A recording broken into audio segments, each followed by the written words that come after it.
Welcome to Get Your Bell Rung Pro Wrestling Podcast. I am your host, KG. With me tonight, WCW veteran, author of Looking Up at the Lights, the one, the only, Robbie Idol. And, of course, it wouldn't be a good podcast without the co-host of Rasslin Memories. I'm talking about the one and only true historian, the Grizzled Vet. What's going on, gentlemen? Not much. How you guys doing? Going on. Good. I was just saying, nice, warm, 34-degree day, which is so sad that that's a nice day here. I mean, I told my friend a couple of days ago, it makes me sick to hear myself, oh, it's warm out today. It's 35, 30, 34, walk around with no jacket on. Can't even imagine. Time to bust out the barbecue. And, yeah. Time to wife's out there in the bikini, sunbathing. It's all good in the state of Minnesota. Yeah. Guys, before we get into AEW Dynamite, lots to talk about there. Unfortunately, we're going to start off with some not so great news. We want to extend our condolences to the Smothers family as 35-year-old Kyle Smothers, the son of Tracy Smothers, passed away, I think yesterday. Again, condolences. It's never easy whenever, especially when you lose someone that young. Also, so much going on in the world of wrestling with AJ Styles. Ricochet, who's become extremely outspoken, who's actually kind of become like part of the internet wrestling community. That's exactly what he sounds like lately. Came on and said, I don't think AJ has the guts to be at a promotion like AJ Styles. I know he's phenomenal, but the bar has been raised here. Wherever he goes, he's getting old. The drop kicks isn't as high as it used to be. He wants to come here and compete with Ricochet, Tommaso Ciampa, and Okada. Come on, AJ. Come on, AJ. It's a different ball game in AEW. This is where the best wrestle. There's no way he's coming over here. He's going to stay as far away as possible. Now, look, this is the thing, guys. Here's a question. Oof.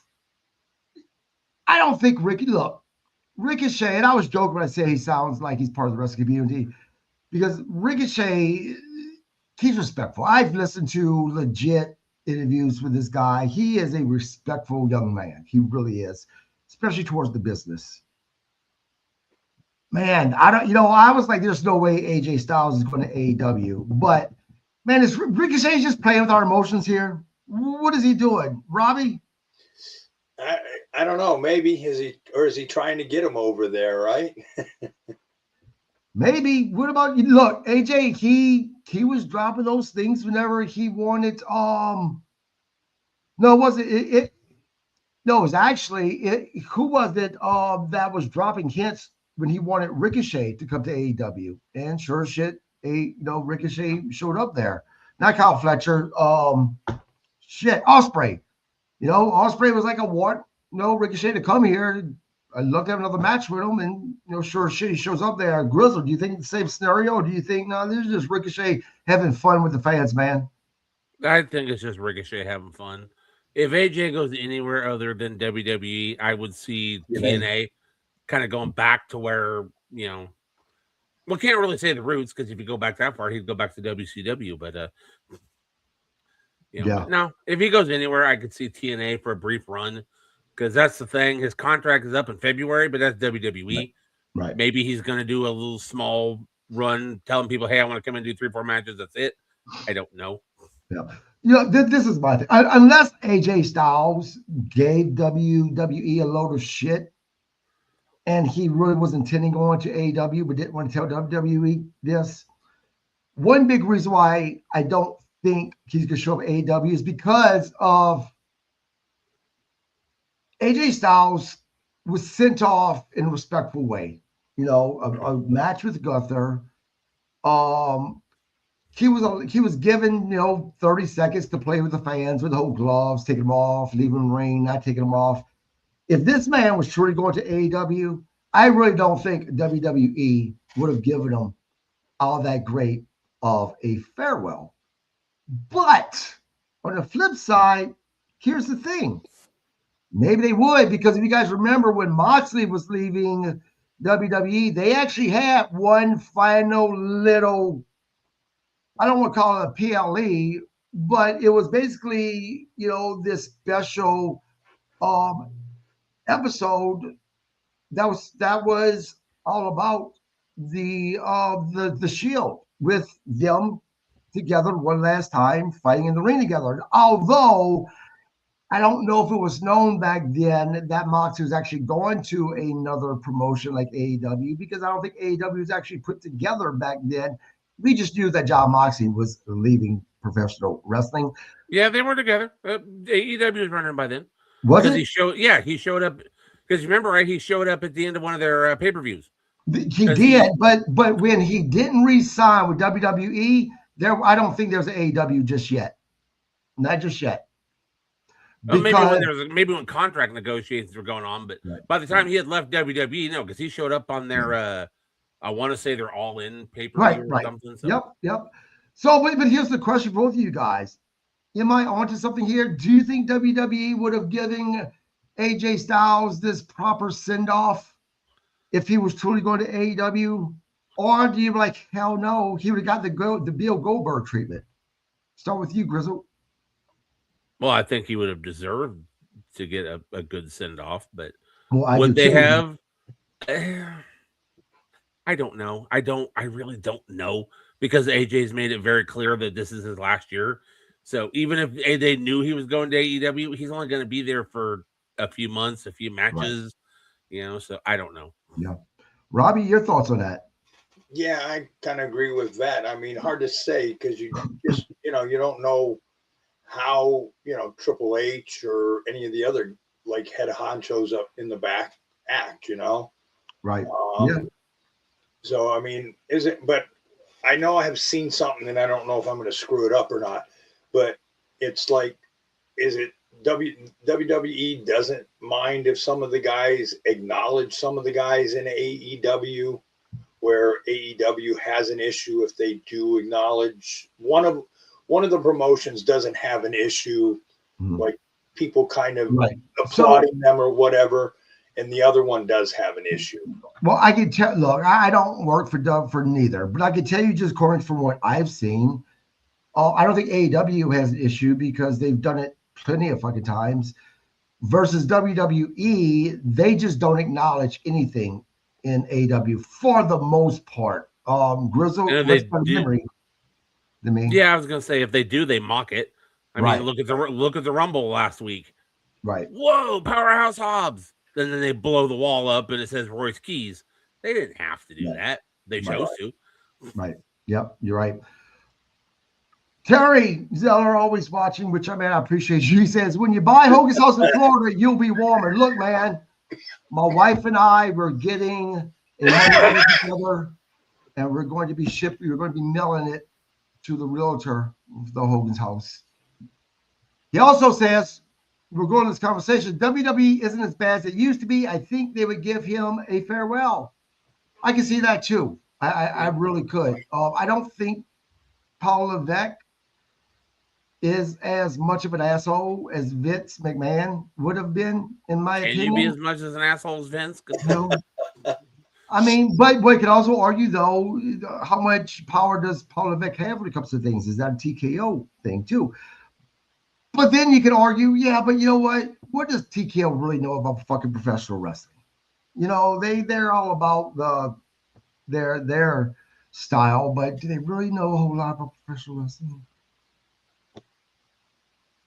I don't think so, but no. TKO is just the banner anyway. Yeah, pretty much. They're just a guy with the money. They're just there to make money. Yeah, absolutely. Dude, let's get into AEW. Look, let me start off by saying this. To the fans that's going to watch this live or go back to watch this, because I don't hear no bullshit about tribalism. I am an AEW guy. I've never made any secrets about that. I love AEW and I love WWE. I just give my honest opinion about both. And I'm going to tell you that, in my opinion, AEW, for the most part last night, gave us a big fucking overflowing bucket of shit, in my opinion, last night. Grizzle, your overall opinion of the show, we'll get into detail, but your overall opinion. I didn't think it was that bad. Good God. Once again, he hates it. I'm like, it was okay. I can't stand it. And he's like, it was a pretty goddamn good show. I mean, I have my issues with it. And the first match will start off with my issues with it, but I don't know, man. It just, to me, it just felt bland. We've seen things that we've seen 1,000 times from the same fucking person. Just, well, that's every episode of WWE as well. Come on. Yeah, but this was just, and we'll get into the fucking final fucking match. That's a whole nother fucking thing. Robbie, man, your thoughts overall on it? Yeah, there was a few good parts, but yeah, there was a lot of bad parts. And see, that's the thing. When I say they hand me a big pile of over fucking a bucket over heaping with shit in it, the way I determine that is, look, not every episode of professional wrestling is going to hit all of my fucking hot buttons. Professional wrestling is not just made for fucking KG Landry or Robbie or for the whole audience. But when there's more bad things than good things, I have to believe that more people feel like I do than more people who thought it was a good show. And let's get into it. Coming straight from the Pearl Theater at the Palms in Las Vegas, Nevada. Opening match, the trios match. They got the Don Callis family, Takeshita, El Clone, Josh Alexander against the Death Robbers, Moxley, Pac, and Garcia. That's all I can say about that. Rob, Grizzle, start with you. At least once again, they started off with a match.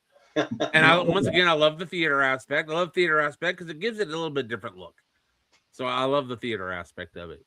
My issue with being the first thing is we ended last week's episode with the 9th segment of the Don Callis family. So let's start off this week's Dynamite with the fucking Don Callis family.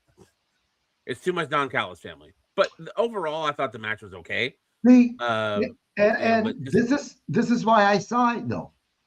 Was because I'm getting burnt out on the Don Callis family. It's hard for me to be objective and to say, oh yeah, this was a good match because I enjoyed the match. But it's hard for me to get to that point because once again, it's the Don Callis family. And I used to like the Don Callis family, but it's gotten to be too much. Go ahead, Grizzle. Well, yeah, it's just, like I said, we ended with the Don Callis family. We start with the Don Callis family. The Don Callis family wasn't quite as prevalent as they were the week before, but they were still in a lot of shit. But, at least AEW still started off with a match. It started off with some action. So, you're getting off the Big Bang Theory. Oh, what's this? Oh, hey, I'm going to check this out. You don't go, oh, what's this? Oh, these guys are talking for 20 minutes. So I'm still going to give Tony credit that he's starting off with some action. At least you're getting a string. And like I said, too much Don Callis family, but at least it was, well, I'll say 2 out of 3 because El Clone doesn't really impress me. But, if you start off with Konosuke Takeshita, I'm going to be happy with that because I love me some Takeshita. Well, and that's what I was going to go to. Now, what I am looking forward to, and, well, the post-match, we've seen, exchanges between Moxley and Takeshita. Look, I like Takeshita. I also like the Rayman. Okada. I'm looking forward to Moxley versus Takeshita. I am. Robbie? Match was okay, but yeah, I mean, parts, of course, I like Takeshita. I hope when they put Takeshita against Moxley, I hope he takes the belt off of him. I'm tired of, I'm like, Moxley just doesn't do it. I'm surprised Moxley didn't bleed in this match. That's because he's more of a babyface right now. Yeah, right. Okay. So, but very true. I mean, it was okay. It was okay match, but I mean, it's good to see. I like Takeshita. Kid's talented and stuff. The issue I had with it is, I know they pinned him, but still, he did like the big knee to Garcia, and Garcia kicks out of it. Like now you're trying to push Garcia like he's Superman. Right. that was my issue with that match. Yeah. I know a lot of the false finishes is, to fool the fans for that shock. But it's gotten to the point now that false finishes are expected. I think the biggest shock would be they actually pin somebody by just the first time they do the finish on them. Right. That would be a holy shit moment right now. Right. But look out of that whole group. Garcia was the smallest guy out of the whole bunch. Right. And I mean, so you're pushing Takeshita, and Takeshita is like, one of your big stars. You should have put him away with the first move. I mean, it was Garcia. Yeah. It wasn't like it was Moxley. It wasn't Pac. So it's Garcia, right.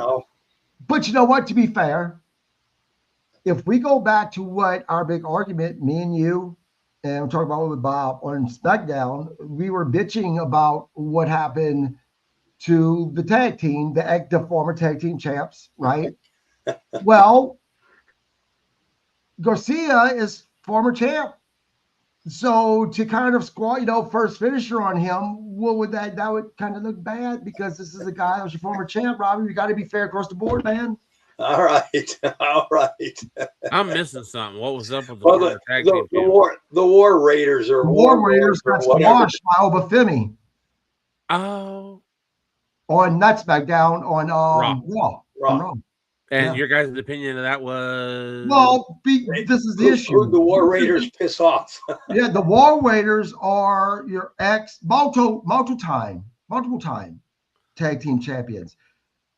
And I know it's just professional wrestling, but I'm sorry. That's what Robbie the way it works, the way it works. You didn't just bury these guys. You also buried the guys who they've beaten over the years to retain those titles or to win the titles, including the Usos and other people. To me, that just looks bad. I understand they're trying to build Finney to be this next new monster. I get that. But you know what? If you want to do that, bring in local fucking talent to be tag teams. Or I wouldn't even have a problem if it had just been one of the War Raiders, one-on-one in a squash match. Fine. They're not single competitors, they're tag team guys. But to bury the War Raiders, and look, I don't even like the War Raiders. War Raiders. Yeah, War Raiders. I don't even like them. I'm not even a fan of theirs. But to me, it's the premise, it's the point.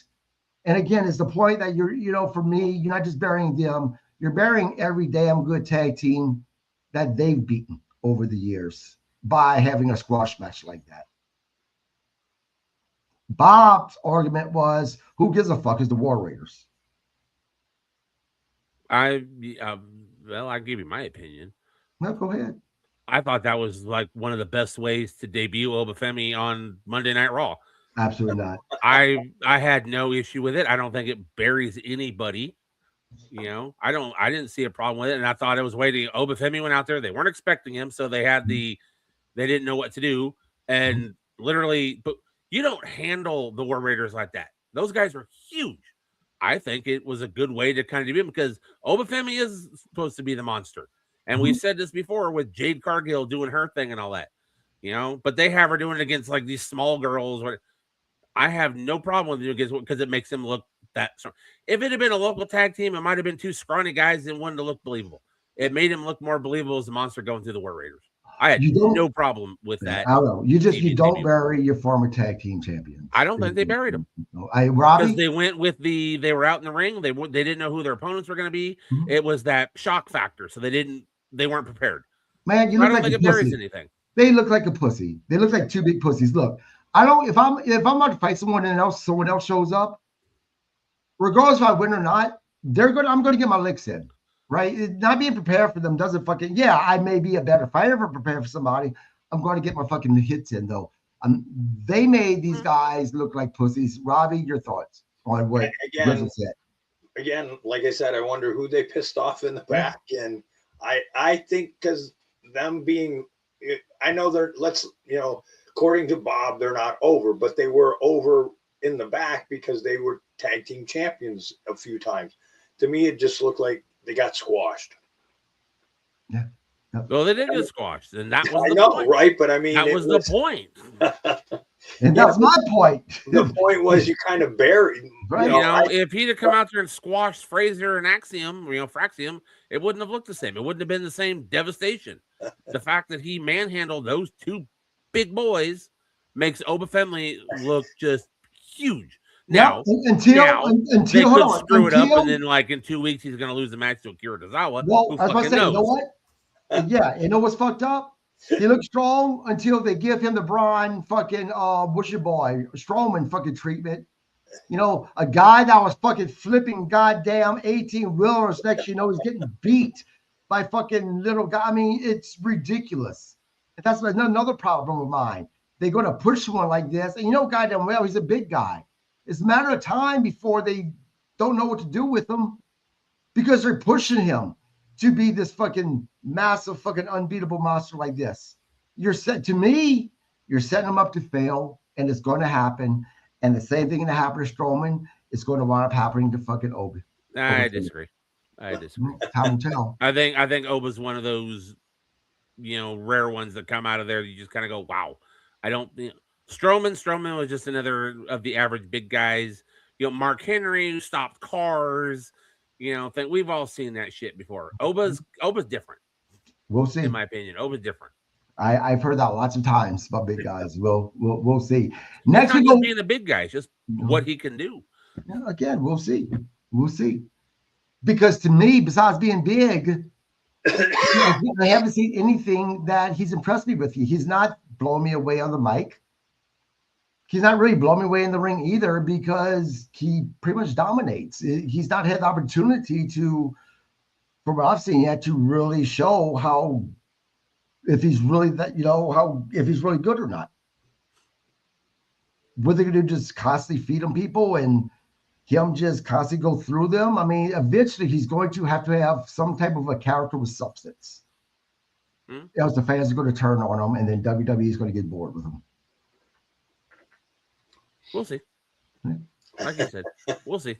Next, we go backstage. Swerve Strickland and Prince Nana, interviewed by Renee Paquette. They addressed last week's shocking loss to Andrade, emphasizing that Swerve is still focused on staying at the top of AEW. Fucking how? Where are you going next? That's what I want to. That's what I mentioned. But hey, you know what? We had another shock this last night, and we'll get there.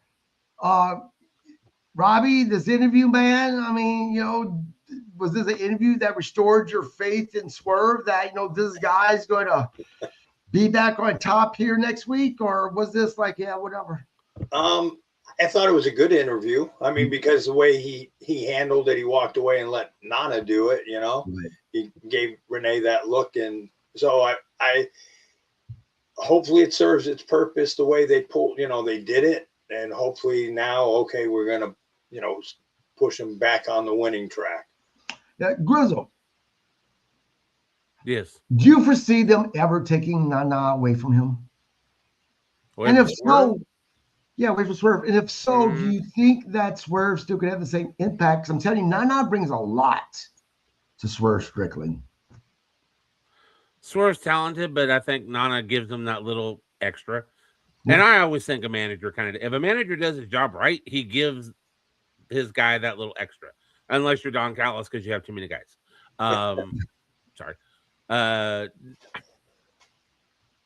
He could go on without Nana, but I don't think he should. He could. I don't think he should. I think Nana adds a lot to it. So, and like last night's promo, like Robbie said, Swerve kind of looked at her like, F you, and walked away. Nana spoke for him. So it allows Swerve to do one thing, but then he still gets the stuff out there because Nana can speak for him. Right. So, I don't know if you guys remember when Prince Nana was a professional wrestler. But if wasn't that in Lucha Underground or whatever?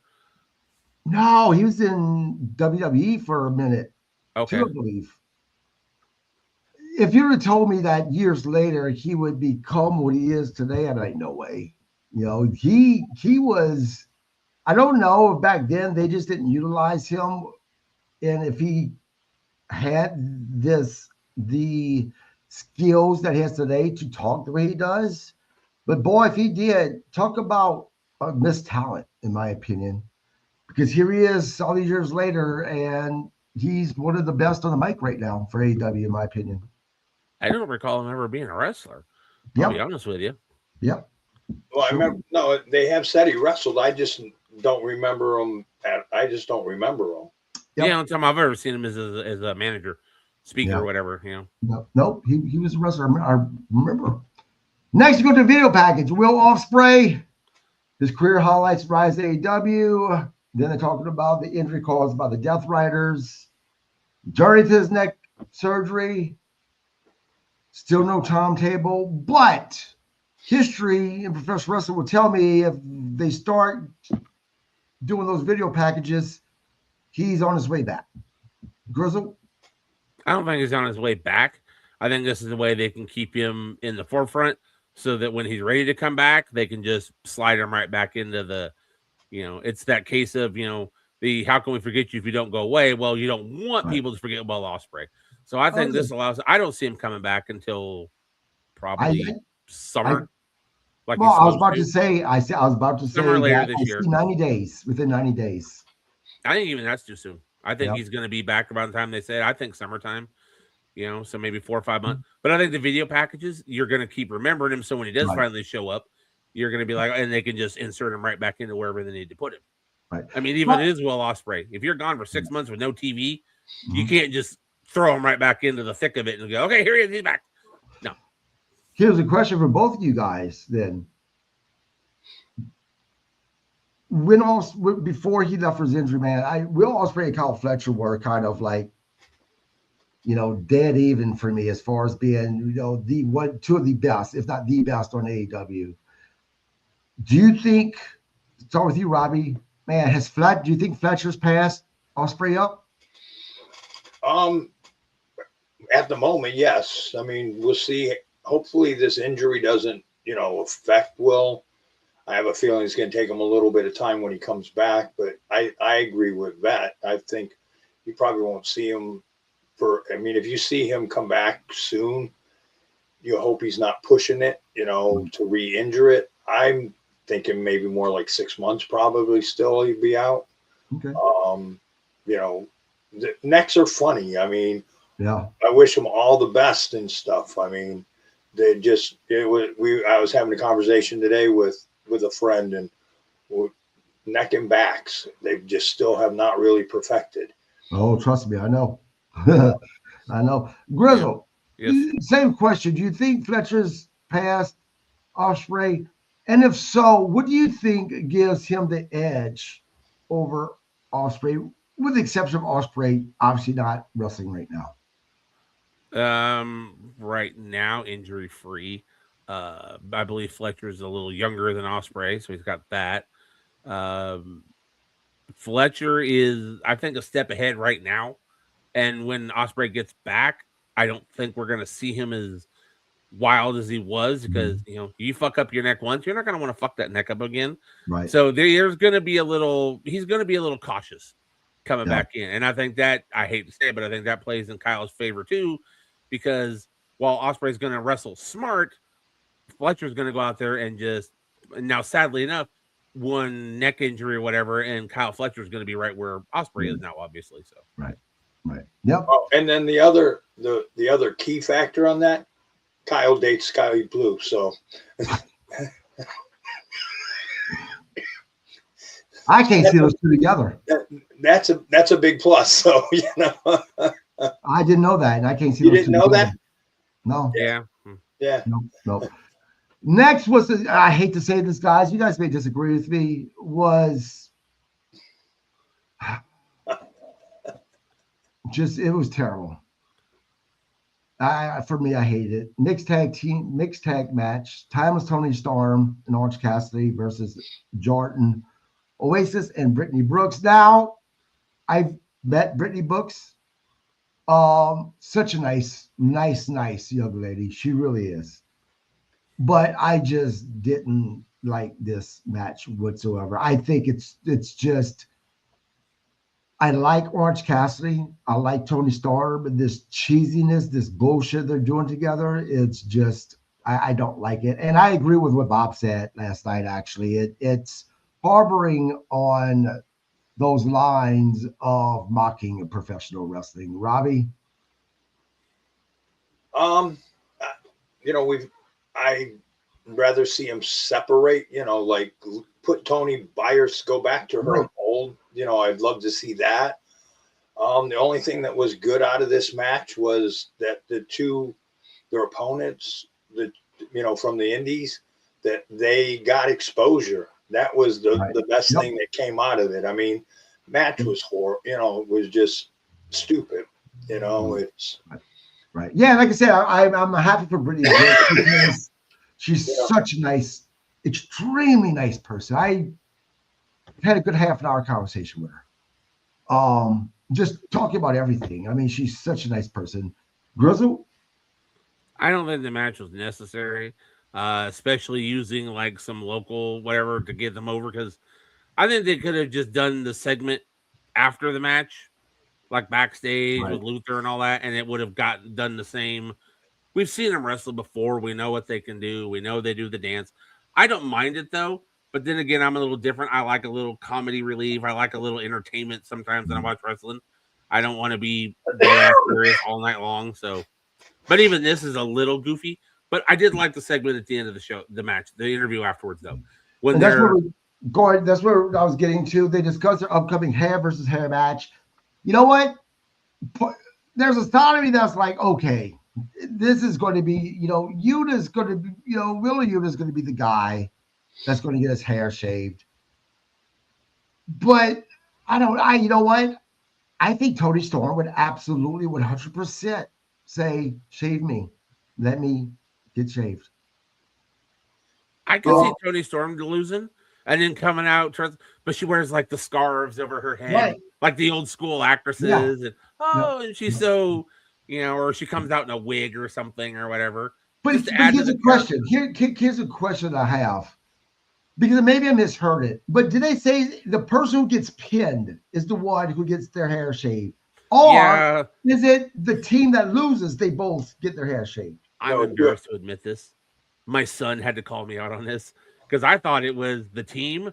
And he goes, no, Dad, it's whoever loses the fall. Yeah, I'm like, no, it's the team. And then they said it, and he looks at me and goes, told you. And I'm like, okay, I got put in my place by my 14-year-old on this one. So because it's dumb. It's the loser of the fall. It's fucking, see, that's what I'm saying. Even something like this would be something I would actually be drawn to because like, holy shit, you're getting your hair shaved. Mm-hmm. It's fucking stupid. It should be the team. That's my bitch. I agree, especially with the girls involved in it. Right. Which girl is going to lose her hair? Right. It gives it a little more, saying the loser of the fall, that pretty much gives it that Yuta's going to lose the match. Right. They might swerve us and give us like orange or something. I don't know. But the thing about Yuta is when Yuta first started, it wasn't shaved, but very short haircut, right? Yeah. So it wouldn't be a big deal if he went back to that. So to me, it'd be, it's too predictable and obvious. It is. Yeah. Oh yeah. You know who's going to do it. I mean, but I could, like you said, see Tony Storm saying "shave my head," right? But. Yeah, but she was the one that threw out the challenge, if you remember, when they did that. So she was the one. So, maybe she's the one that's going to, it'd be a swerve. It'd be a swerve. I mean, because you definitely don't see Marina cutting her hair, I don't see Chris being okay with it. Right. I don't either, I know my wife came to me and she's like, look, I mean, it's hair versus hair match. They're offering me all this money. My hair will always grow back. I don't care. Right. Take the money. Keep your goddamn hair. Right. Now, in my case, mine was gone before I ever met my wife, so I'm good. Right. This is how she met. Sheila has long hair, and if Sheila ever can, and I told her, I said, you ever cut your hair short, we're going to have a lot of issues. Next, can we agree though? Before we move on. Can we agree, though, that the interview at the end of the match actually, just by itself, would have been a better way to promote the thing? Oh, absolutely. I don't want to be bold. And then they cut to Luther, and Luther's like, Right. The fuck? Right. You know, Right. No, and that was fine. Look, even though Orange Cassidy, the way he comes across, the lazy, lackadaisical person, he's still good on the mic with his character. Tony Storm is fantastic on the mic. I have no problems with the after part. It's just a match. Now, last week I had a problem because that stupid fucking dance they do, it annoys me. But last night, and you know what I really like about last night too? The fact that they're talking about, what are we about? I'm bald. So I'm kind of taking a little personal, saying, you know what, fuck you. Because number one, I have a fucking hot ass wife. And the reason why I have her is because I'm bald. Right? So fuck you. Nothing wrong with being bald. that was the point of the promo. That's what made Right. Luther so great. Just That's sitting what there I'm going, saying. That's what was great about the promo was they drew me into that. So no, I never had a problem with promo. It was the match.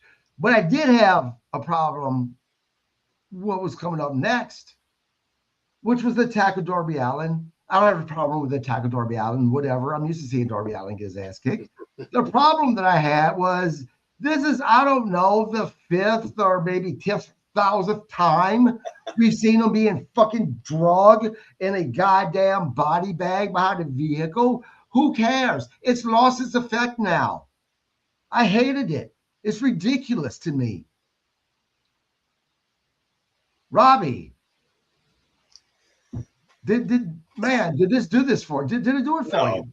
I totally agree. I mean, you knew when they threw him in the trunk what was going to happen. Right. So you go, here we go again, So, yeah, no, they've just, you worn that spot out. You've worn it out. Right. Grizzle? yeah, okay, attack. Yeah, they do Darby thing.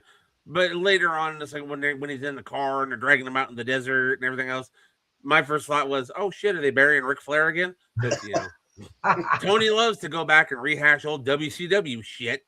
And I'm like, oh, they're gonna bury Ric Flair in the desert. Okay, fuck. Yeah. You know what? I thought they were gonna throw him over a cliff. Look, for the rest of Darby Allin's career, if I never see him back in a body bag being dragged behind a car, if I never see him get thrown down another fucking thing of stairs, I will be fucking just fine with that because it's old and it's tired. But he loves to do it though, which makes you think that man is suicidal. He finds another way to be suicidal. Fuck, you know what? Take a goddamn helicopter, you and whoever, Gabe Kidd, fly you both to the top of the mountain that you climbed, and let's see Gabe Kidd throw your fucking ass off the goddamn mountain, okay? While you're hanging on desperately to the AEW flag they supposedly stuck up there. Now that's interesting TV to me. This shit's just boring. KG just wants murder. Die. Next, we go to a singles match. A decent match. I like this match. Hangman Adam Page versus Mark Davis. I like Mark Davis. I prefer him in the tag team that he was in. Unfortunately, he's part of the new tag team's partner's hurt, so he's back on TV as a singles competitor. I like this. You know what? They didn't make, even though he took the L, they didn't make him look weak.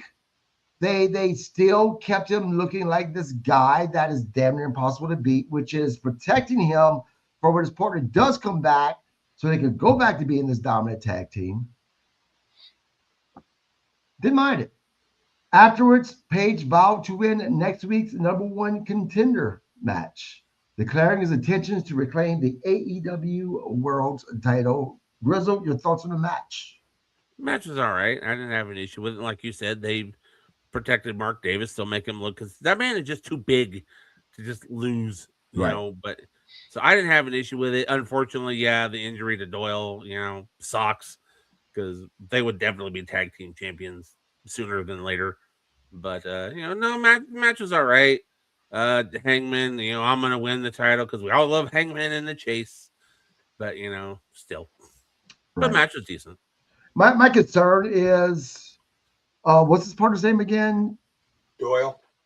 My concern is Doyle. His injury is going to keep him out for so long that eventually Mark Davis is going to start getting the WWE treatment because AEW does not know how to book big guys either. And they're going to have Mark Davis starts losing to little guys. I mean, one of the things that killed it for the guy that we're going to be talking about that was in the main event, Brody King, is that he fucking lost to Darby Allin. Darby Allin beat this guy. When you have big guys get beat by such small, puny little guys like that, it hurts them, in my opinion. At least it hurts them in my eyes. Robbie, do you look? Do you think that they're going to be smart enough to continuously keep on protecting Mark Davis, or after a matter of time, they're going to treat him the way they did Brody King, the way they fucking treated Christian Cage? Not Christian Cage. Christian. You mean Brian Cage? Brian Cage. You know, the way they treated the Murder Hawk. Yeah. Is it a matter of time? Or, again, are they going to be smart enough to know that they got fucking money with him and Doyle so they can protect him for now? My issue is, and I've talked about it before, I think Tony was bullied as a kid. And that's why he puts these little guys over the big guys, is like to make up to the guys that he probably got picked on in school, thinking, here, I'll show you guys. I'm getting to spend dad's money. So, you know what? I'm going to push back a little bit because it's not. Look, if this was just Tony Khan that did this, I would agree with you. But to me, it's professional wrestling in general. The bigger you are, you would think the better you be in professional wrestling. That's not the case. Oh, history will tell us that professional wrestling doesn't treat really big guys very well. You have your exceptions, Andre the Giant, the Big Show, to a degree, Big John Scott to a degree. But for the most part, you kind of get shit on if you're really big. Yeah, I guess they just don't know how to use them, I guess, But yeah, I don't see them, trying to protect them. But and in the match, I mean, the match was good. Right. I actually, the one part where when Hangman was down in the corner and Davis ran across and like slid and punched him, that was a pretty cool move. Yeah. I never saw that. And I was like, wow, that was pretty cool. Yeah. Yeah. Again, I like Mark Davis. Oh yeah. I liked him when him and Fletcher, when they first started, I was like, wow, this is a pretty good tag team. Yeah. I love him and Darwin together. They don't look like a team that they threw together. Two guys he threw together, they look like they are a natural born tag team. They really do. So I really hope they protect them. But Grizzle, I'm going to go to you because you're an historian, professional wrestling. Based upon what you've seen over the years with big guys, do you think that if Doyle doesn't come back sooner rather than later, that's going to leave Mark Davis exposed to get treated like the typical big guy that they're going to use to make smaller guys look invincible? It could. We got to take Andre out of the equation now because we all know Andre was probably like a once in a lifetime. Right. That was an attraction. Right. They misused, but unfortunately, other guys, Big Show, they misused Big Show. Big Show should not have lost as much as he did. Yep. They shouldn't have used him as much as he did. A guy his size should not be a weekly wrestler. He should be an attraction like Andre. Right. Guys but like, real quick, Terry, I agree with you. The problem, though, is that although those are decent sized guys, I'm talking about you get big, though, the bigger guys, they don't, history has shown they don't book them very well. Go ahead, Grizzle. They don't book them well. I agree. But like I said, big guys used to be an attraction. Right. A guy like Mark Davis, or Lance Archer. And I've worked a lot of shows here in Texas that Lance Archer was on. One hell of a good guy and a hell of an athlete in the ring. Absolutely, he is. Brian Cage. I'm sorry, I've never been a Cage fan. Lance Archer should definitely be one of the guys that very rarely you see lose because he was so athletic. He had charisma. For myself, he has the it factor. How no one sees that blows my fucking mind. What do you have an issue with Cage for? Cage was like one of those guys that could do, crazy stuff though. He could. Once again, I've worked some shows, so I've seen a little different side of it. So I'm not saying he's a bad wrestler. I'm just saying myself personally, I'm not a big Cage guy. I mean, just because of things. Right, Funny I story get though. it. Funny thing though, I'll tell you about Lance Archer. This is great.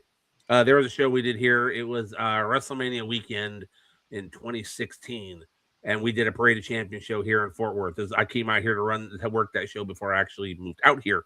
But Lance was on the show. He was in a 3-way match with Ray Rowe from the Viking Raiders.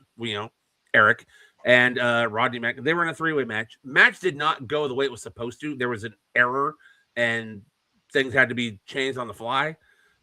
I'm backstage in the backstage parking lot area. I get this, where's the promoter? And I'm like, oh, he's in there. Get him now. I want to talk to him. And it's Lance Archer. That man said that with such a commanding voice. My first thoughts were, yes, sir, I'll go get him right now. I'll be right back. Hell of a nice guy, but that night, man, he was not happy. Yeah, I like Brian Cage as well. My problem with Brian Cage is he is a great, great athlete in the ring. I agree with you, He believes Robbie, but he's dry. He kind of has the personality of a Lance Storm, in my opinion. He believes his own hype. People have pushed him as this, right, which he is, but he's let it go to his head. And if he sees this, I apologize. Yeah. Terry says WWF 80s were monsters, but this is the thing.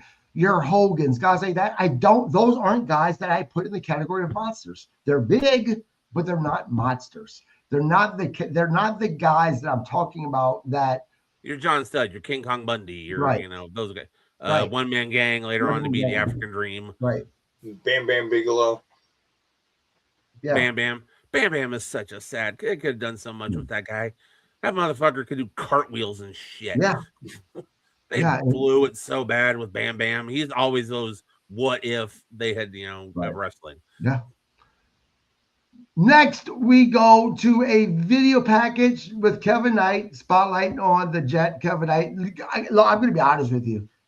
I cannot wait I hope they do this. I really do hope that Kevin Knight and his partner, Speedball Mike Bailey, someone turns on someone else, just because I think that would be an amazing match, those two together. I really, really do. We've seen it. We've seen a match recently, those two, but there wasn't a lot of build to that match. I want to see something with a storyline and build, and on a pay-per-view where they're wrestling at the next level. I think that'd be awesome. You want emotion behind it. Was that? You want emotion behind it. Absolutely. Robbie, what'd you think about this video package, man?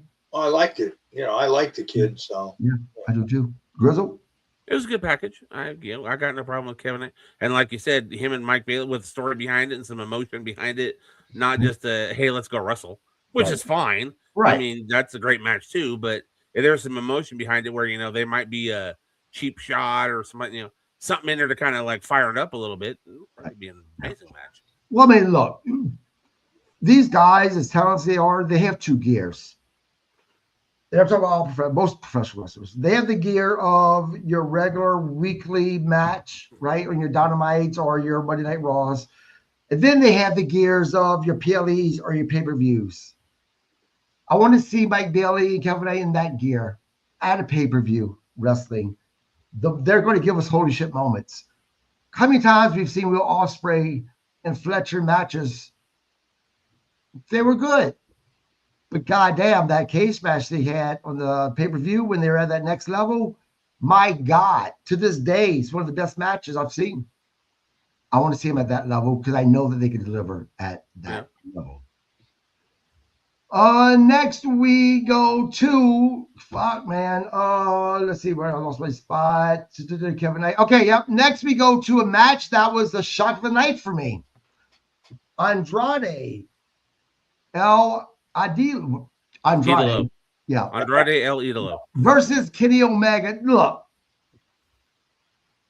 if I got on the little wrestling betting site and I had $500, I said $500 fucking dollars all day long. Kenny Omega was winning this fucking match.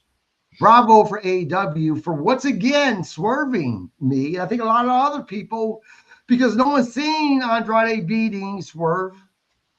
And when he beat Swerve, we're like, well, cool for Andrade, but it's going to come to an end with Kenny Omega. By God, they fucking have him go over Kenny Omega. That was a shock. It was a good match. I enjoyed it. The only point I hate the whole sex symbol thing with him and the girls in the audience. I think that's god awful stupid. You're in the middle of a fucking match against someone like Kenny Omega, and there is something on the line. If you win, you're going for the title.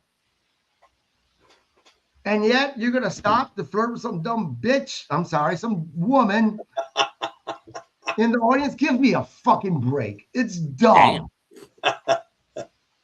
Grizzle? Well, for me, I thought this is probably like the match of the night. It was the match of the night. But once again, I was like, whoa, I wasn't expecting that. But you know what? After it was over, and I'm like, okay, I'm good with this. Because Kenny Omega's still going to get a title shot. He's not going to lose a spot. And it gave us a little, whoa, holy shit. Yeah. So I liked it. I liked the little surprise, the little, whoa, what the hell? I wasn't expecting that. You know, kind of like, you know what? I didn't get to talk about the Rumble with you guys. Yeah. But I watched it. Then the shit with the masked guy, because we all thought Braun Breaker was going to win that shit. Right. So kudos to WWE for doing something that made you go, what the fuck just happened? Because then you're spending the entire match going, well, who's going to win this bitch now? Right. So no, I have like a little swerve, and this was great. Absolutely. I agree with you, though. The women in the ring, it's kind of dumb. I get the sex symbol thing, and my son was watching it with me, and he's like, "Oh, there's his girls." I'm like, "Yeah, their guys are all gonna go watch them on stage tonight anyway." He's like, "What?" I'm like, "They went down to Cheetahs, got some Godfather's best girls, and went, come on over." I had to explain to my son, they go into towns, they hire entertainers. Yep. No, I didn't have a problem with him winning. Winning at all. Not at all. I'm happy for that. He's finally getting a decent push. I'm just saying, I was surprised. Surprised good though sometimes. Yeah. No, Robbie. Yeah, no, it was a good match, and when they set it up now, so you're going to see a Swerve Kenny Omega match. The issues the issues I had was him doing the stopping and doing the girls, and we had to listen to freaking. I didn't, because thank God for a mute. I muted Don Callis and Tony Schiavone together, so I didn't have to listen to them. But for the people that didn't hit their mute button, you poor bastards had to listen to two of the dopey bastards on there. So, but yeah, it takes away from that him. Right. And as soon as you saw them, you went, at some point they're gonna either give him the number, or he's gonna flirt with them, and you're like, this is, like you said, Kenny Omega. It means something. Right. It just now I would be all about it if they did this. Although she's with WWE, and although it's his ex-wife. If he's flirting with one of his girls, all of a sudden you see the girl get thrown somewhere, and then they're showing a flare to smack the shit out of him. Then I mean, that's cool. That's awesome. Yeah, at least he kept his tights on tonight, though. So. Right? Just stripping down to his black trunks or whatever. I mean, if I'm in a match with a guy and he's like taking off his tights, I'm gonna boot him in the back of the head and take advantage of the shit. Hey, you got your pants around your ankles. Right. I'm not gonna stand there while he does it. Besides the surprise, of course, we've seen how he won. Don Callis gave him the fucking screwdriver, which, look, by the way, let's talk about the screwdriver stupid shit for a moment, okay? If someone hits me in the head with a screwdriver, the hand of a screwdriver, you're not knocking me out. You won't beat me. I'm going to probably get pissed to whip your ass. And this is just me. I'm not some big athlete like these guys are. Fucking use something better, guys. Unless you're talking about you're stabbing them in the fucking eye, stabbing them in the face. It's a little too goofy for me. But nonetheless, they went with the screwdriver. And then we seen Swerve come out to get the screwdriver away. But unfortunately, he distracted the referee long enough for Kim to kick him in the balls or whatever happened to get the fucking Andre to get the win. This is what's goofy for me, guys. You would think after hundreds of years of watching professional wrestling, and you get into professional wrestling, you would know, well, if I'm here to help, I'm going to shut the fuck up right away and not argue with the ref so you can pay attention again instead of constantly arguing with the ref to distract them. Find another way to distract the ref, for the love of God. The shit's getting tired and it's getting old for me. We seen Kenny Omega Swerve then get into a heated argument, and then the fucking security comes out, and I'm like, why? They're just arguing.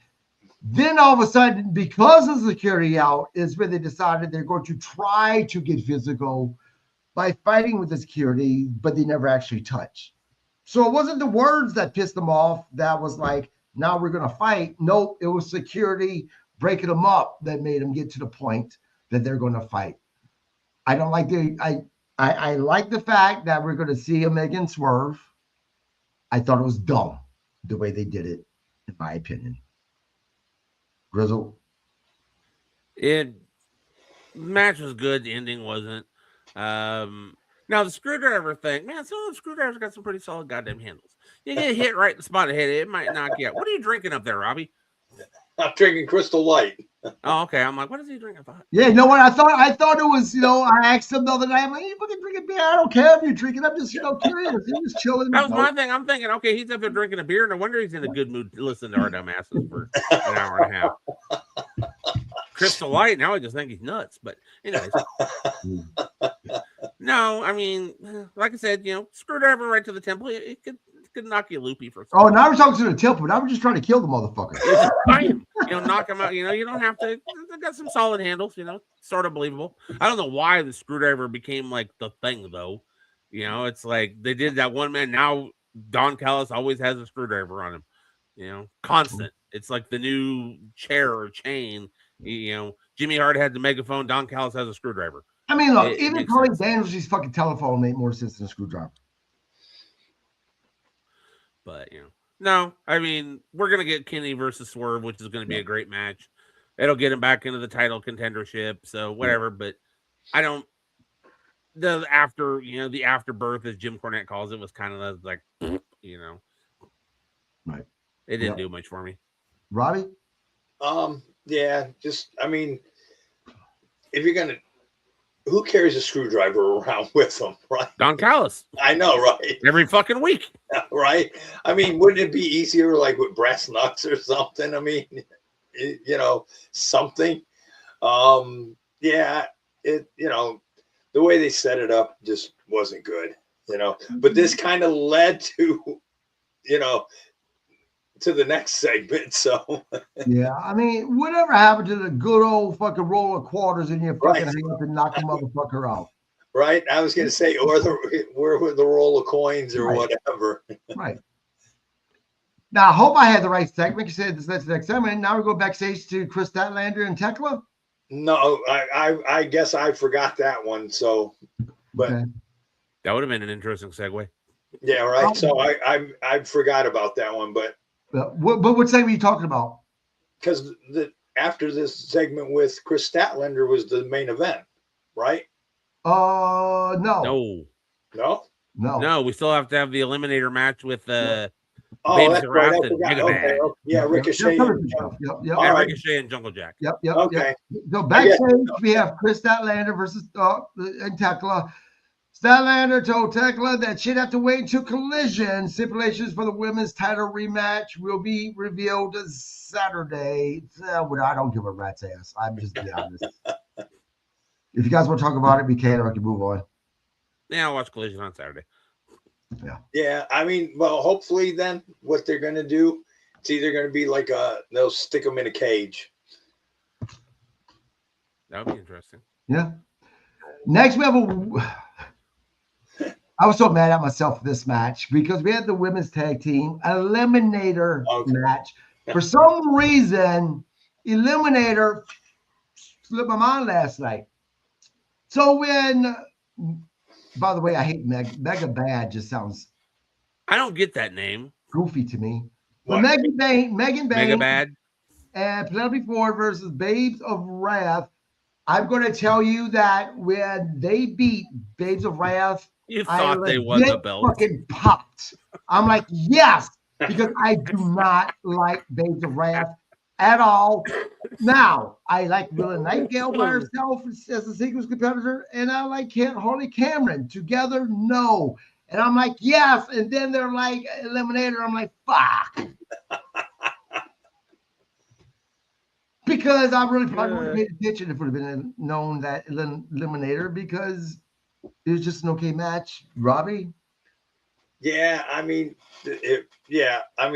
both sides. They're just, I wish someone would look at Megan Bayne and tell her, you got to pull your trunks up higher and hide that freaking nylon thing there or whatever, because that looks goofy as hell. Well, I wish someone would tell Harley Cameron, you got to learn how to fucking punch. Because when it's so obvious, like it's here, you punch your fucking arm, it just looks so fucking bad.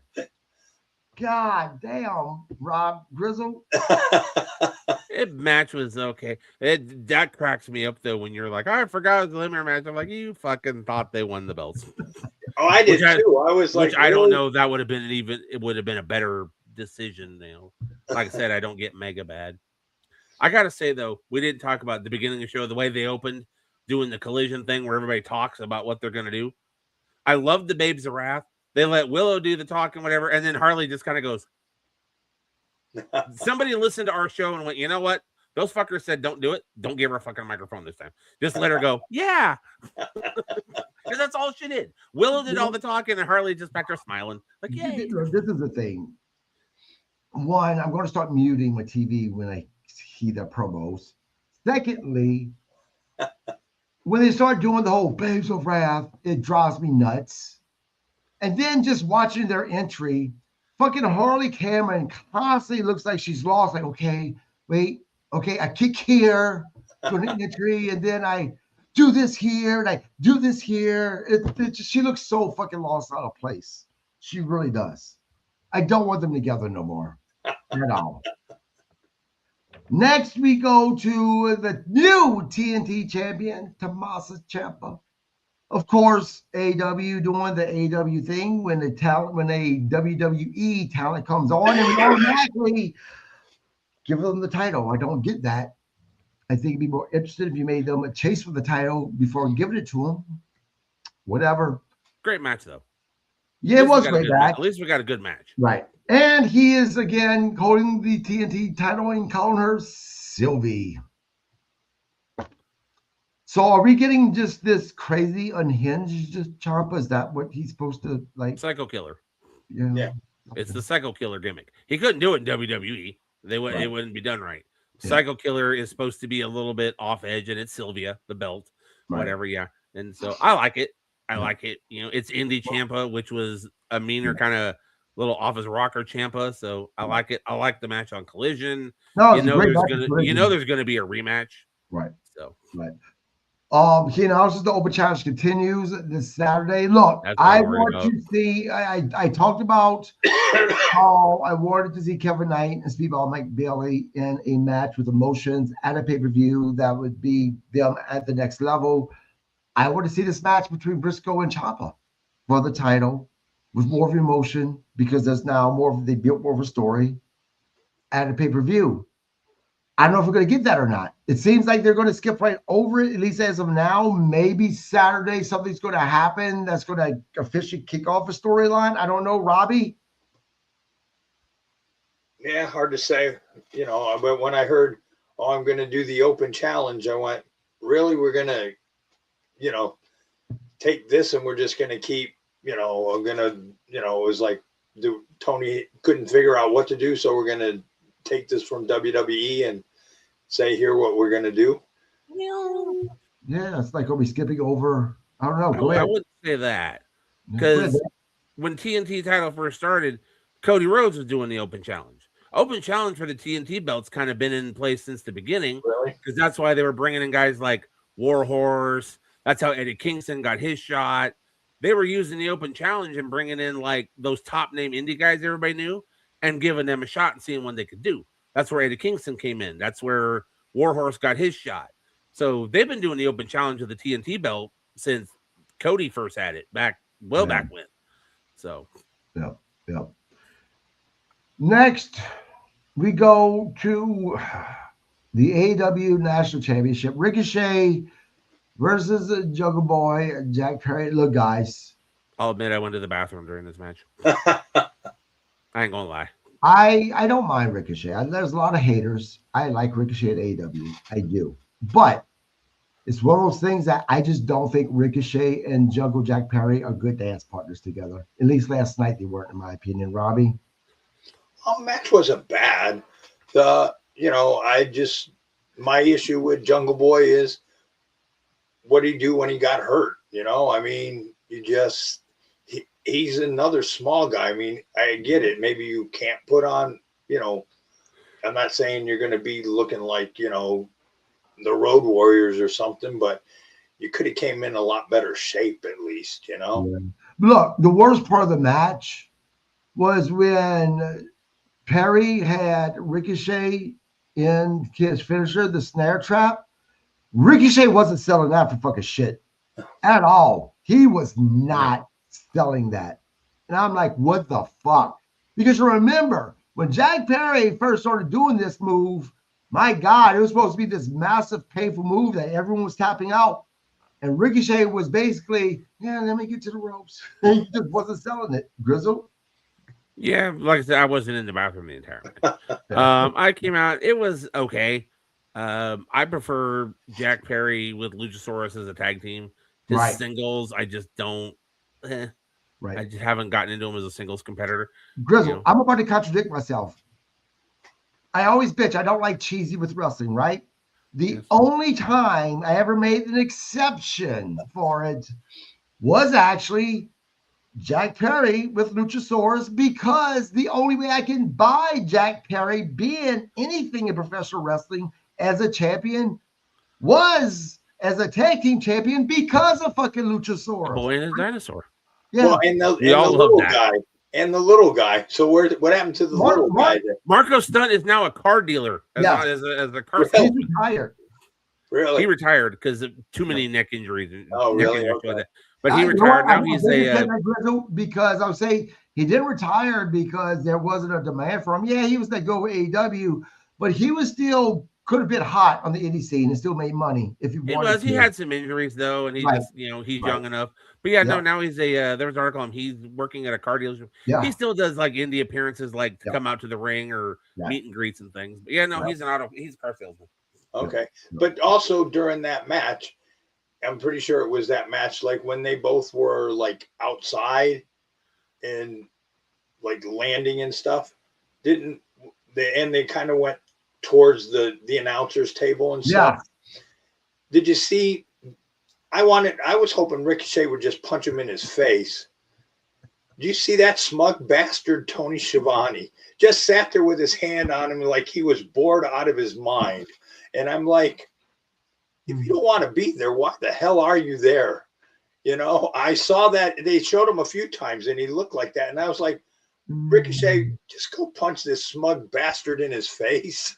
You know what? Well, real quick before I say what I'm going to say, Bob Cook says, sorry, Mr. Show. I laid down to take a nap and I just woke up. Bob, that hurts my feelings. It's fine that you laid down to take a nap. I understand your ass is old like Robbie is, but what hurts is you would think that you'd be so excited to come on this fucking podcast, the best damn podcast. Right? When look at this crew, look at this crew. But so since he's there and he's typing his little things in, so the other part is just because he's a Hall of Famer, but what you can do now though is you can say you got the Gary Sheffield on there too, because I was nominated and I came up short to the Hall of Fame. So I'm the Gary Sheffield of this crew. No, man. Bob, I'm just giving you shit, man. Get it. Take care of yourself. Your health matters. You just started working out. Knew about your condition with your heart. Take it easy. Do what you got to do. Want to have you here for a few more years with us. He says, well, go on. Of course. Shocker. The only match you paid attention to was the Megan Bayne and Penelope Ford. You'd be mad at me right now because I just shit all over that match. Well, all of us did. Yeah. But what I was going to say, you know what? I'm going to start tagging because I'm friends with Tony on social media, and I'm sure he gets tagged a lot. But maybe one of these days, He's going to decide to pay attention on something I tag him in, because there's nothing I've tagged him in that's been flattering for him. I'm going to start tagging him every time you talk shit about him. Hopefully, maybe he'll decide, fuck Robbie Idol. I'm coming on the show and I'm going to have it out with him. I would love that to happen. So, Shivani, sometimes I think that you guys watch this podcast, because I swear to you, more times has happened that we've said something that AEW should do, and I shit you not, they fucking do it. So if you're watching this, Robbie Idol called you a little dipshit motherfucker. You should come on. I wouldn't take that shit from Robbie. Come on, defend yourself, man. Said your neck injury wasn't legit during the NFL draft. Goddamn. Next is where we go, and we kind of got out of order a little bit when we talked about the Darby Allin thing, because they did, first we seen him get his ass kicked, and then it was later on before the main event that you seen backstage that, Gabe Kidd and Clark Connors hijacked the production feed, showed footage of the body bag, blah, blah, blah. One thing that I do like about this, guys, is they went the extra, finally, someone went a little bit the extra step by making it look like that Gabe Kidd and Clark Connors took over production and took all the shit. Because how many times for myself, I'm like, okay, we're watching something happen outside of the ring. This guy's basically about to fucking die. That's production, just fucking filming it, not caring. Makes it a little bit, at least more real. But we've talked about it. We don't need to go there anymore. Next is the biggest fucking joke of a main fucking event that I've seen on AEW since AEW has aired. Maybe, just maybe, I don't remember something that was worse. I just said maybe I don't remember something that's worse. I have a bad memory. Grizzle, you may be able to remind me. But in my mind, last night, I'm like, what the actual fuck? Now, number one, I don't want to say Tony Khan is not being original, but by God, fucking last night it didn't look like he was being original, because we just seen on goddamn Raw Monday fucking night, fucking Dragon Lee get fucking hung exactly the same way by Gunther that fucking Brody King did with fucking MJF. Except this is the thing. My wife from Monday Night Raw was like, when Dragon Lee went left, she's like, that looked terrible. Last night, she was like, that made Dragon Lee look like he deserved an Oscar, because at least Dragon Lee fought for a good fucking minute before he went out. This motherfucker went out in fucking 3 seconds, just went fucking limp. He looked like a motherfucker that took his little blue pill and it still didn't work, and his little ding dong went limp when he tried to fucking get in with his wife. Fucker went limp very, very quickly. It was done before it started. The match ended in 77 seconds. This was a horse shit match. This is something that I think a lot of fans are looking forward to for multiple reasons. One, look, MJF, heel or not, as a champion, so many people love him, entertained by him. And we finally get to see fucking Brody King, a guy who's been deserving to be in this position for a very long time. May not have been for the title, but it was a contenders match. But at least we wanted to see a match between the fucking two. No, guys, 77 fucking seconds. This fucking ended. Now, I knew that there was going to be some fuckery when I looked at my fucking watch and it was 9:56 before the main event even fucking started. And then I knew it was going to be some bullshit when fucking Tony fucking Schiavone flapped his fucking pie hole talking about, we're going to stay with the match as long as it fucking goes.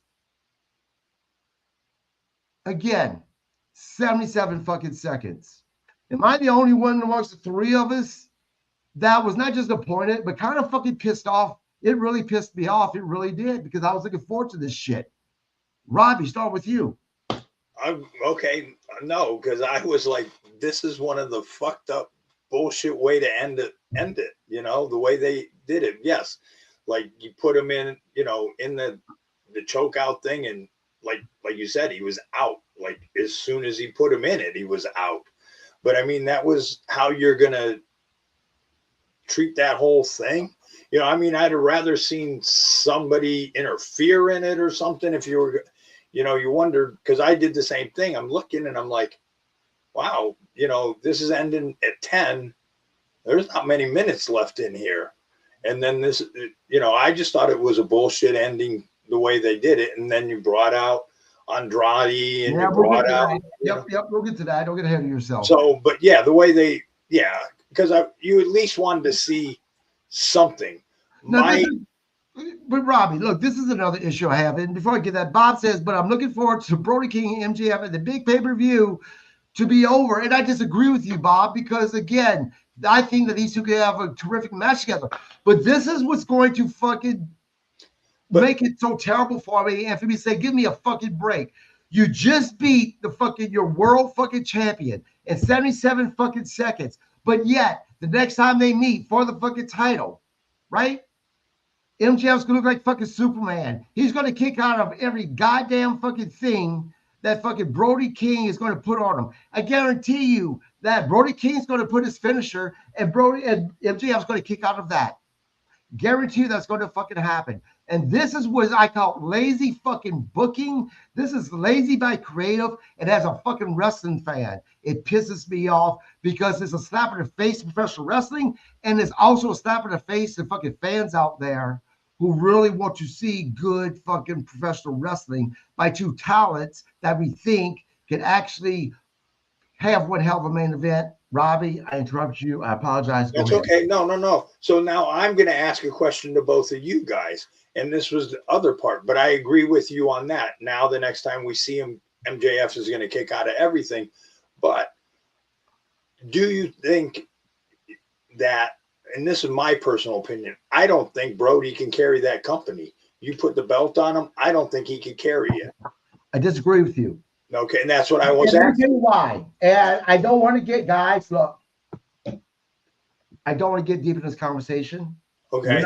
I told you guys I wasn't going somewhere, so I'm not going with it. So I'm going to make a very vague statement. Well, no, I just don't think he's got the person. Hold on, let me tell you why. Let me tell you why I think he carried the company.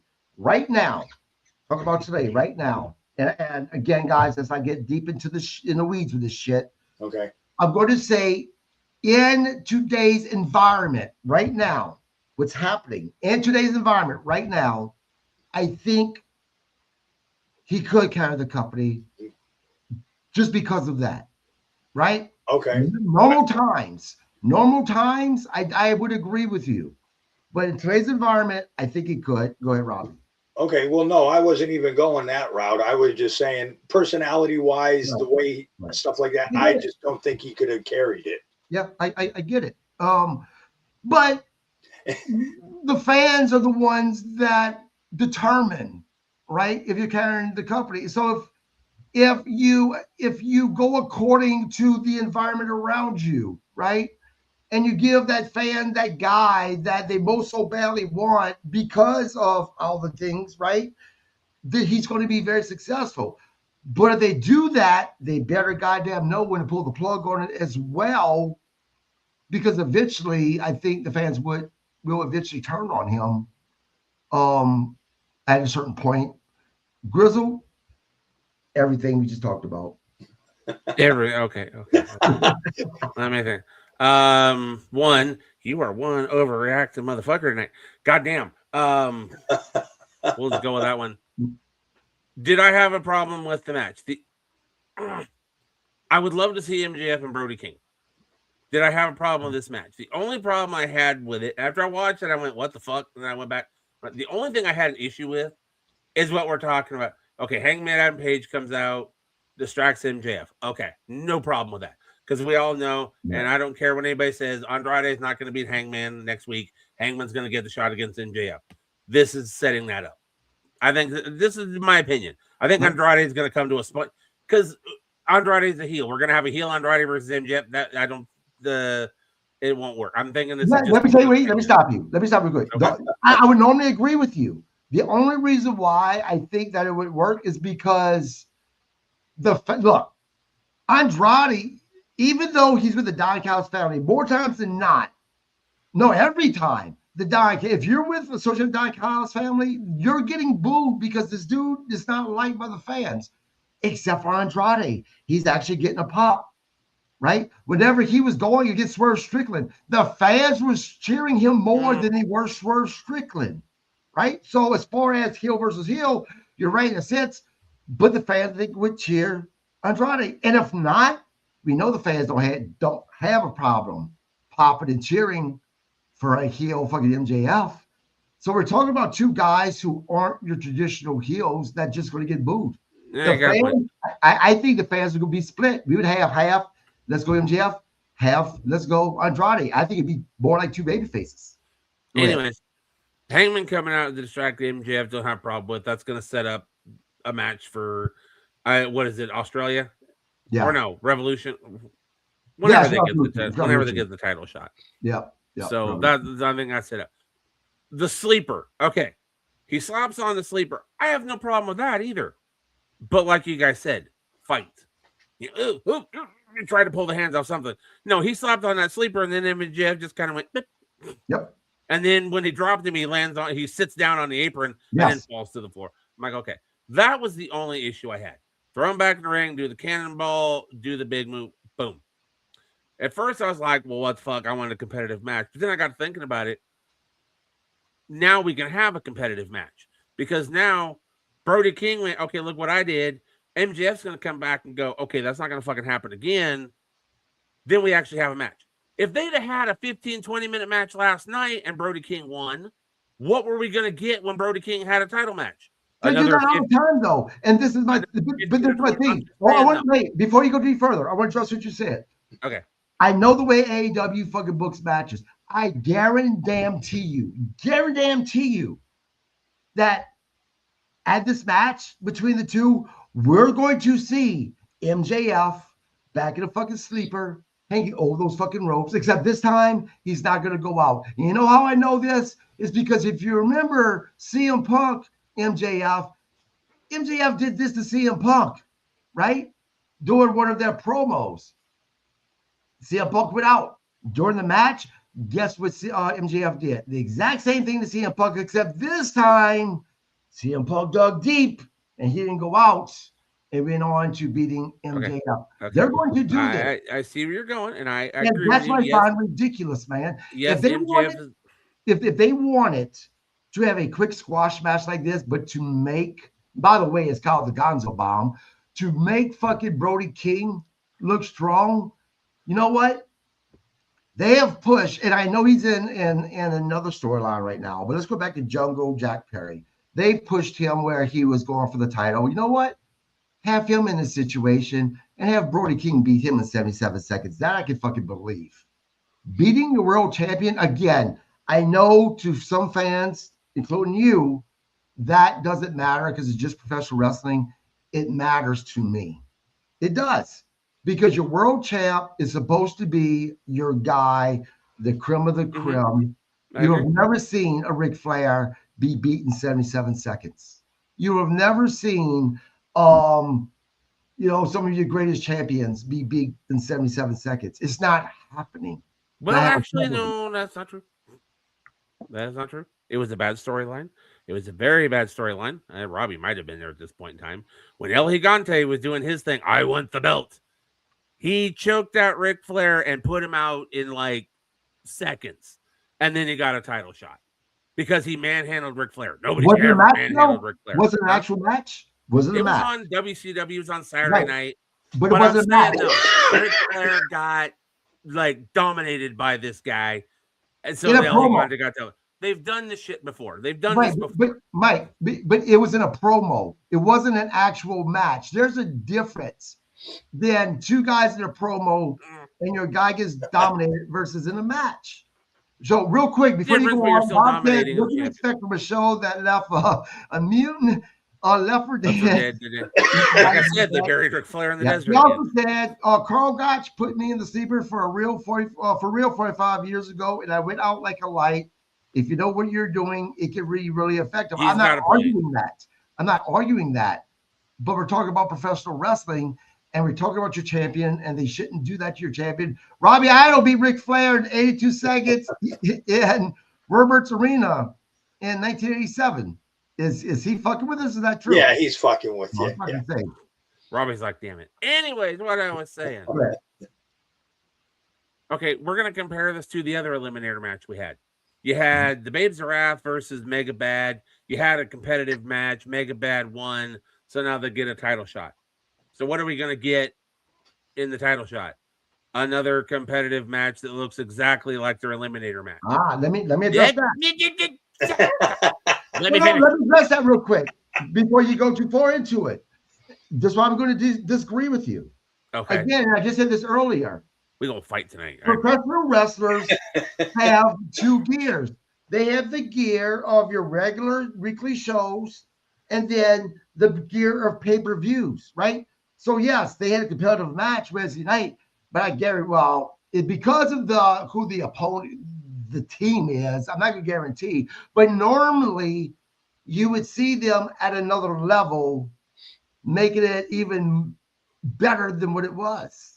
And that's the difference. But that's not going to happen. You know, when we get the title match for the women's tag belt, we're going to get the same match we already saw. So, in this case, Brody King comes out, quick sleeper. Bob's got a point. If you put that sleeper on correctly, you're going to take somebody out in like a second. So, yeah, it was just kind of the way he just kind of went, beep, you know, the way it looked.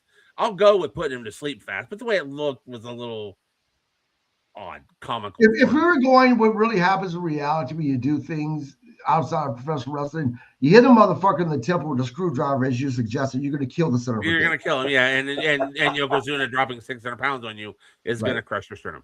Anyways, back to what I was saying.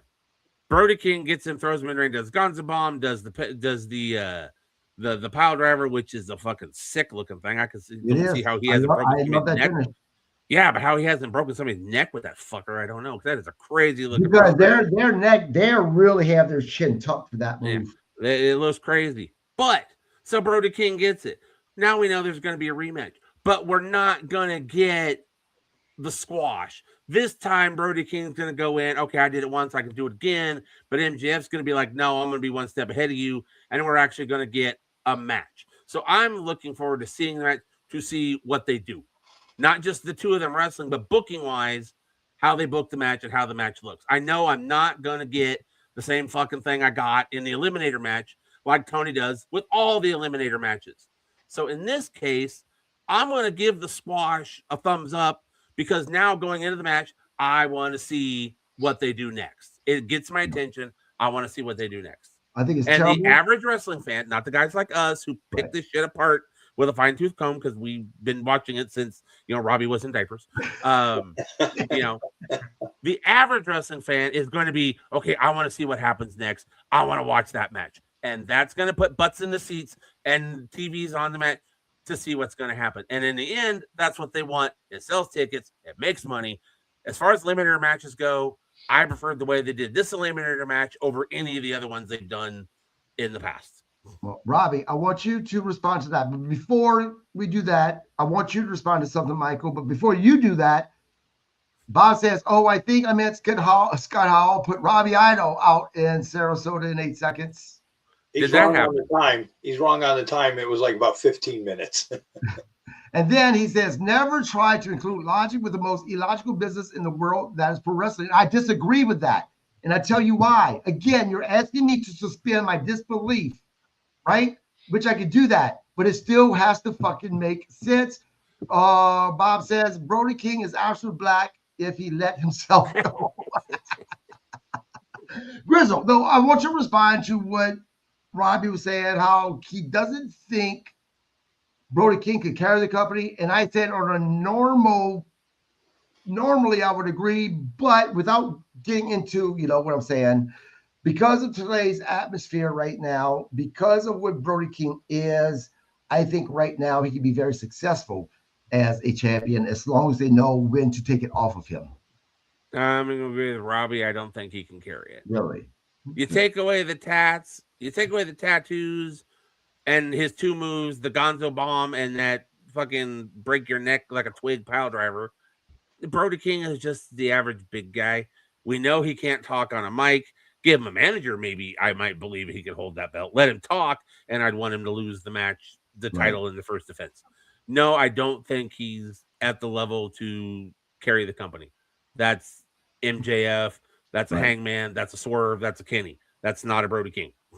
Yeah, well, we'll see. Robbie, I want you to respond to what Grizzled and I were arguing about. Oh, about Who's right, Robbie? you both. He's like, damn it, they're getting me in the middle of this shit. You both have point. Both have good points.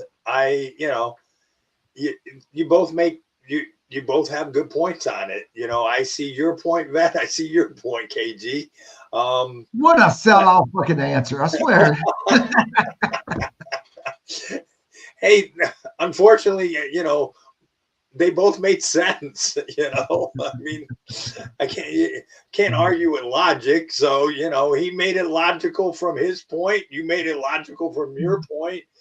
My point was with you, right? But he did make it logical on the other flip side. So, I mean, I can see both sides. Sellout.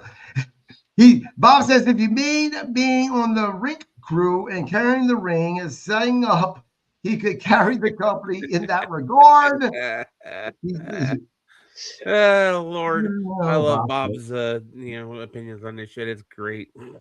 Yo, this is the recap, guys. Look, I would give last night's AEW a C-, and the only reason it even got a C-, I was going to go with a D, is because of the which match was it? The Hangman. Yeah, it was a Hangman match. No, and the Andrade Kenny Omega match. Okay.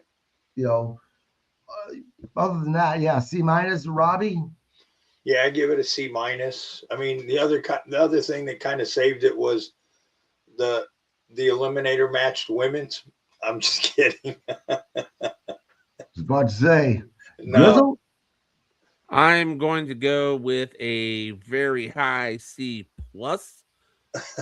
Match wise, matches were okay. The only match I really went, God fuck, was the Orange Cassidy and Tony Storm versus the enhancement talent, because I think they could have just done the promo about being bald and all that, and it would have gotten the match over probably just as much as this. So that one, promos were decent for the most part. There were a couple there. Didn't care for the Darby Allin thing, but for the most part, the good was a little better than the bad. So C+. And this is after I rewatched the MJF thing at the end and kind of thought about it more and went, okay, I like the way they kind of did it. I would have said just maybe fight the sleeper a little bit more. But other than that, I had no issue with the way they did this eliminator match. Because like I said, now I want to see what the rematch is going to look like.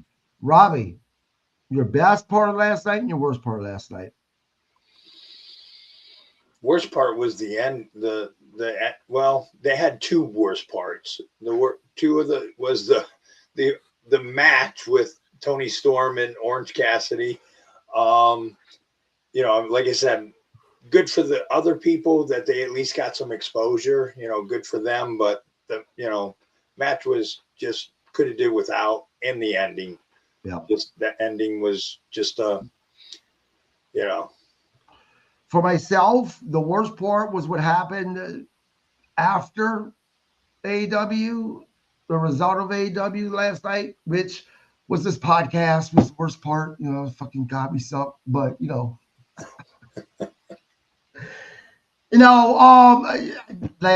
ending last night, it just.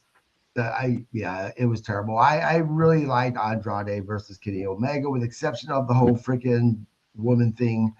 And again, even Hangman and Mark Davis. Sorry, Bob Cook, I disagree with you. I actually thought the match was fine. Grizzle, anything you want to talk about history-wise? I was just going to do a few little this week in history type of thing. I had a few of those. Let me get my notes up over here. Okay, yeah, because I'm finding it's kind of, and I'm not going over today or what day it was. That's fine. 28 years ago, whatever this week.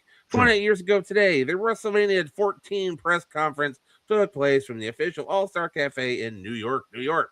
We all know that was Shawn Michaels, Stone Cold Steve Austin, and the enforcer, Mike Tyson. So, what struck me that though was just 28 fucking years ago. Wow. 28 years ago. I was 24. I was young. KG, Yeah. you were young. We had hair. Robbie had like hair. You know, shit. Robbie had a lot more hair. Even though KG didn't like one of my hairstyles. Yeah, well, you know. But it just, that was what kind of about that. I didn't want to look back at this year in his, or this day in history. Is that was 28 goddamn years ago. I'm like, Christ. Let's see, Bulldog Brown passed away this year, 29 years ago today. And we go on. Let me get my notes here.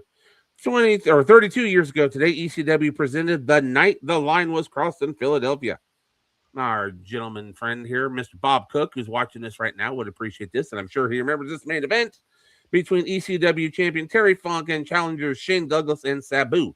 The match went to a 60-minute draw, and fans gave the wrestlers a standing ovation at the end of the match. 60-minute draw. Yeah.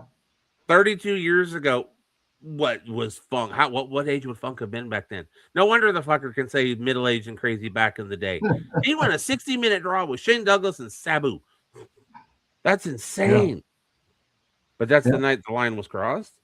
17 years ago today, Duke Rotunda made his debut in a dark match for Florida Championship Wrestling. And of course, Duke Rotunda went on to be Bray Wyatt. Right. God rest his soul. You know, I miss that guy. 24 years ago today, a huge upset as Maven defeated The Undertaker at a SmackDown taping to win the Hardcore title. You guys ever watch Maven on his YouTube channel? Yeah. He's got some fun stuff. I like his interviews and all that. He does, stuff. But there's a lot of wrestlers that don't like what he's doing. I know. You know, giving away the shit. Yep. 5 years ago today, 5 years ago this week, Hacksaw Butch Reed died at the age of 66. Reed passed away as a result of 2 heart attacks he had suffered in January. He was a phenomenal athlete who laid a big impact on the world's football and professional wrestling. But yeah, 2 heart attacks. Yep. You know, Hacksaw Butch Reed, man. I remember him from I'm looking for something, by the way, guys. I remember from my Mid-South wrestling days. Such a great, phenomenal talent. He really was. See, I always remember Butch Reed when they were doing the Mass Team of Doom. And all that. One, you recognize Butch Reed because he had that build. You recognize his voice. And then as soon as he talked, you heard Ron Simmons. You knew who it was. For a Mass Tag Team, it was the worst kept Mass Tag Team secret ever because everybody recognized who they were. What about Stagger Lee? Stagger Lee. What about Stagger Lee? That was one of the worst Mass guys. Well, yeah, okay. Well, if you go back and watch wrestling, hell, you know what? Let's do it. I'm going to put it together a little bit of a history segment of the guys who did the mass gimmick, you know, that maybe weren't mass wrestlers.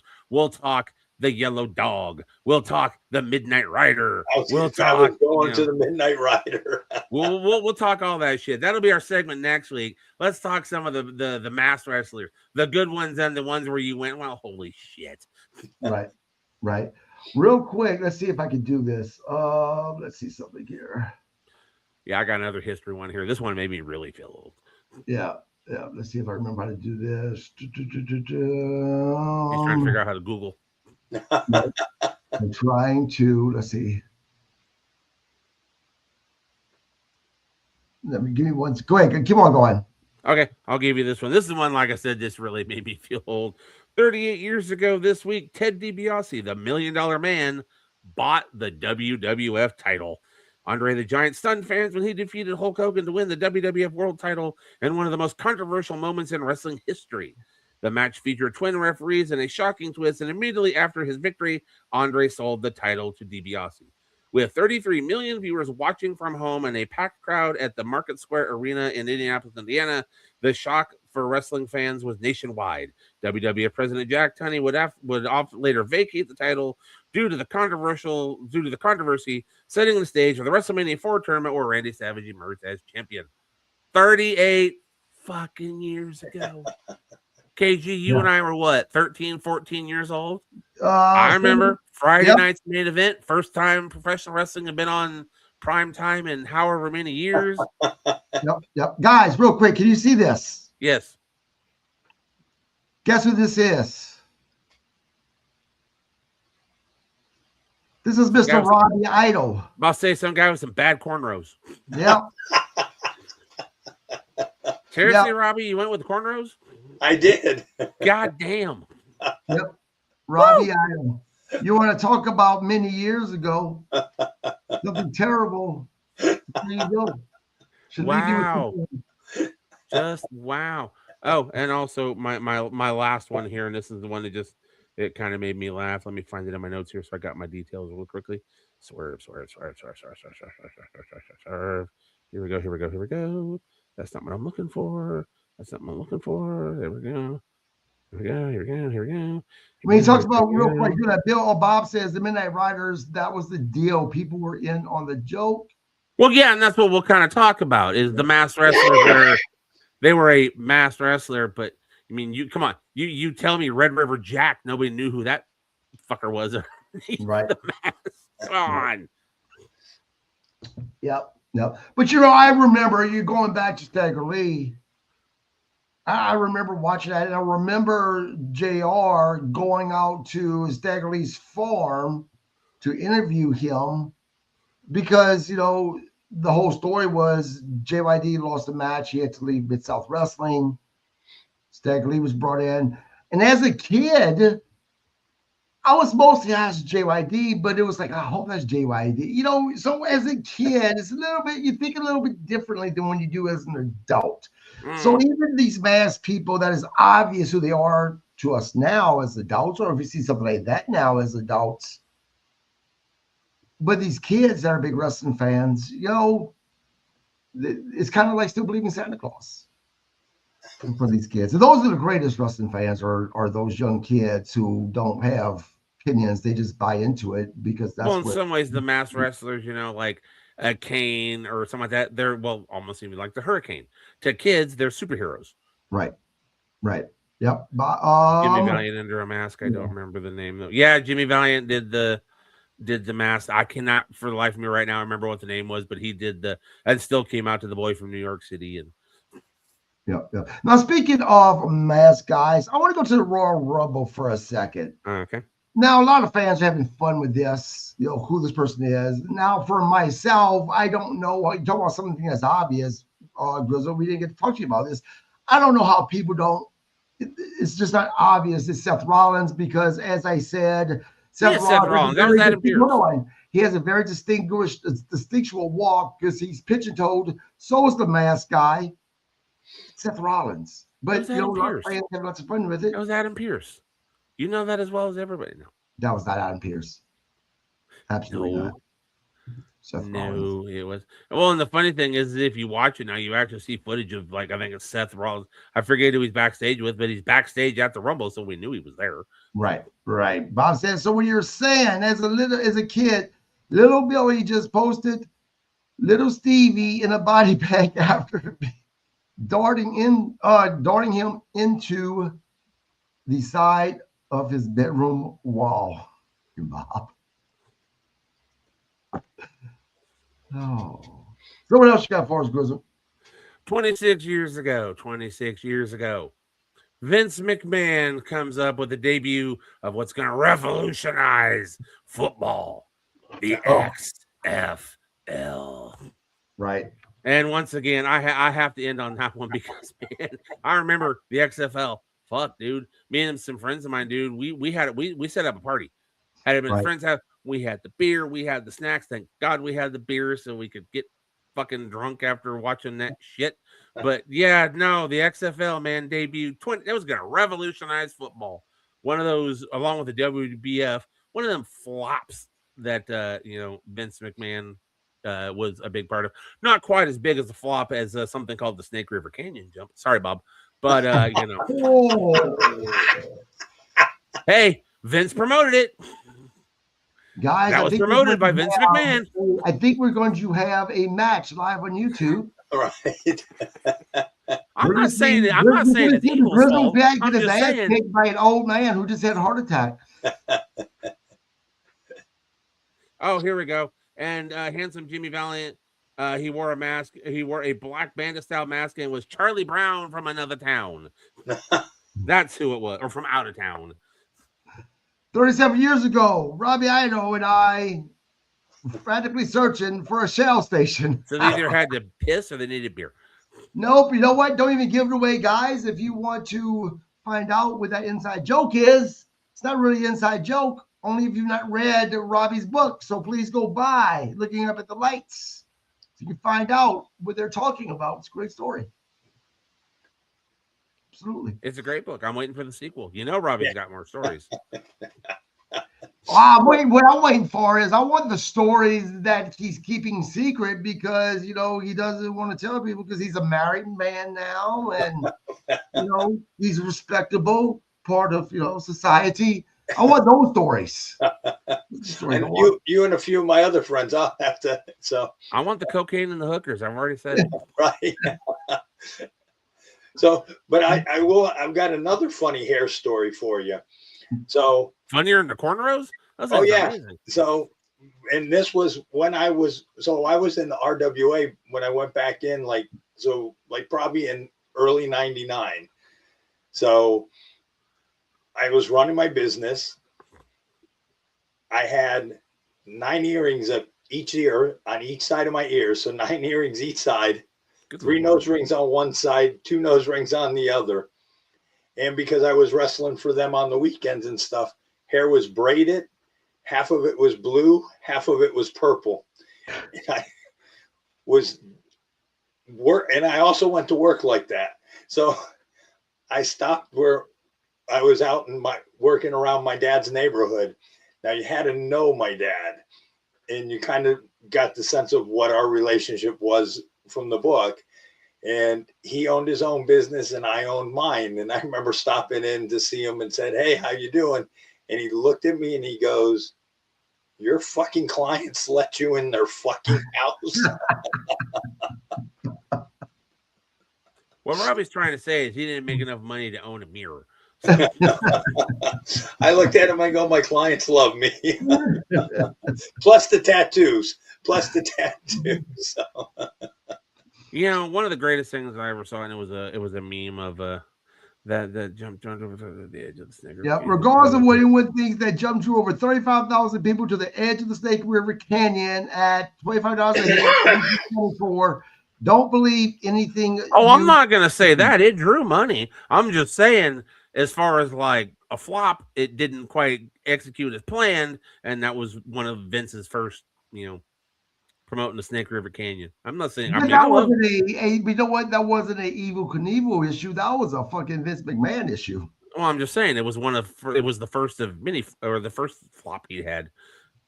Right. Millions more watched all over the country on closed circuit TV. Evo showed me proof of how successful that jump was. Well, maybe the people viewing it. I don't know if the jump itself was successful. Snake River. I'm setting up this match between me and Bob. I can tell you. Yeah, evil motherfucker. Bah! I'm gonna get that hook from Bob Cook, and I'm down. I'll sell. Snake River. I don't know if you guys ever been there. Snake River is so fucking beautiful. When I worked for Last Two Cruises off season, we did Snake River, and fuck, man, it's so beautiful there. So beautiful. Good times. Yeah, never been there, but. Mike, if you want to piss Bob off, I can tell you the easiest way to piss him off. Oh, I'm good, thanks. Okay. I don't want to piss the guy off. I'll get some brownie points from him now. I can get some brownie points from him now. When I was a kid, one of the coolest birthday presents I got, my parents got me the Evil Knievel ring where you wound it up and put it whoop when he did jump. I loved that fucking toy. When I was a kid, man, I had the Evil Knievel. My friends thought I was cool as shit because I had that thing, and we jumped everything. We created like mountains and mud and swamps to jump over. We had a blast with that fucking thing.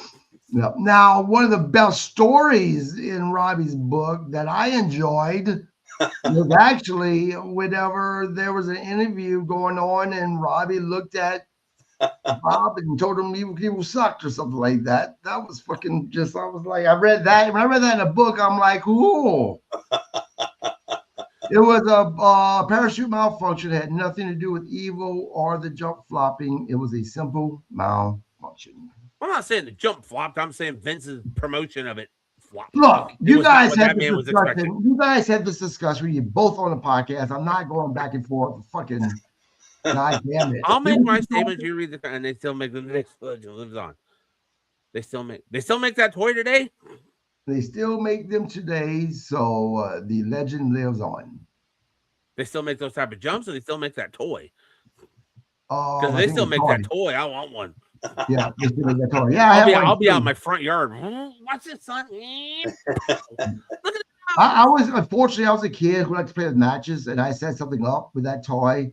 I had a pile of stuff and I lit it on fire, and I never got Evo to jump over it, the toy, I mean, because my dad walked out before it happened, and he put the fire out and kicked my ass, and Well, I didn't play with flames. God, I was a respectful little boy. I love my toys. I was we a good created kid, we created like swamps and mountains, and we lined up like old Hot Wheel cars or Matchbox cars, and he jumped over those things, all sorts of shit. I was just a very brave kid. I like to experience things in life.